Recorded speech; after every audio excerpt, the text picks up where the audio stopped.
Hello everyone, praise Lord. Welcome to this official to நல்ல கூட உங்களை இந்த வீடியோ மூலமாக சந்திக்கல ரொம்ப சந்தோஷப்படுறேன். இன்னைக்கு கூட மத்தியில் ஒரு சின்ன காரியத்தை உங்களோட கூட ஷேர் பண்ணிக்கலாம்னு. என்ன காரியம் அப்படின்னு பார்த்தீங்கன்னா, இந்த வருஷத்தை நம்ம ஆரம்பிக்கும் போது நிறைய ஹோப் இருந்திருக்கும், நிறைய ட்ரீம்ஸ் இருந்திருக்கும், நிறைய பிளான்ஸ் வச்சுருந்துருப்போம். ஆனால் டேஸ் போக போக நம்மளோட சுச்சுவேஷன் மாற, நமக்கு வந்த ஆப்பர்ச்சுனிட்டிஸ் கிடைக்க, இதெல்லாம் போக போக நம்மளோட பிளான்ஸ் எல்லாம் கொஞ்சம் கொஞ்சம் ஆல்டர்னேட்டிவ்ஸ் பார்த்துருக்கோம். இல்லை பிளான்ஸ் எல்லாமே அப்சைட் டவுனாக போயிருந்திருக்கலாம், இல்லை வேற ஒரு விஷயம் அந்த இடத்துல நடந்திருக்கலாம். பட் எனிவேஸ் நம்ம இன்னைக்கு அந்த விஷயங்கள் எல்லாம் திரும்பி பார்க்கும்பொழுது இது எல்லாமே ஏதோ ஒரு குட்னஸ்க்காக தான் நடந்திருக்கு அப்படின்னு நம்ம தெரிஞ்சுக்கிறோம். சில விஷயங்கள் ரொம்ப லேட்டாக நடந்திருக்கும், இல்லை நம்ம எக்ஸ்பெக்ட் பண்ணது இன்னும் நடக்காமையே கூட இருந்திருக்கலாம். பட் வசனம் இப்படியா சொல்லுது, குறித்த காலத்துக்கு தரிசனம் வைக்கப்பட்டிருக்கு.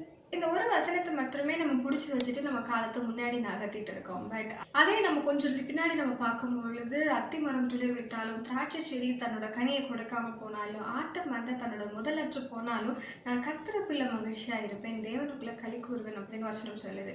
நினைச்சது, நம்ம எதிர்பார்த்தது, நம்ம வேண்டிக் கொண்டது, இது எல்லாமே நடந்தாலும் நடக்கலனாலும் நம்ம கர்த்தருக்குள்ள மகிழ்ச்சியா இருக்கிறது நல்லது. நமக்கு சொல்லி தருது அப்படின்னா, நமக்கு எது நடந்தாலும் நடக்காவிட்டாலும் கர்த்தருக்குள்ள மகிழ்ச்சியா இருக்கிறதா நம்மளுடைய பிரதான வேலையா இருக்கு. வாழ்க்கையில என்ன நடந்தாலும் எது நடக்கலனாலும் ஆண்டவரை நம்பிக்கையோட நம்ம பற்றி கொண்டு இருந்தோமே ஆனால் இடத்துல ஆண்டவர் நமக்கு ஒரு வாக்குத்தத்தத்தை திரும்பவும் தரார். என்ன நம்புகிறவர் ஒருபோதும் வெட்கப்பட்டே போகிறது இல்லை அப்படின்னு சொல்லி சொல்றாரு.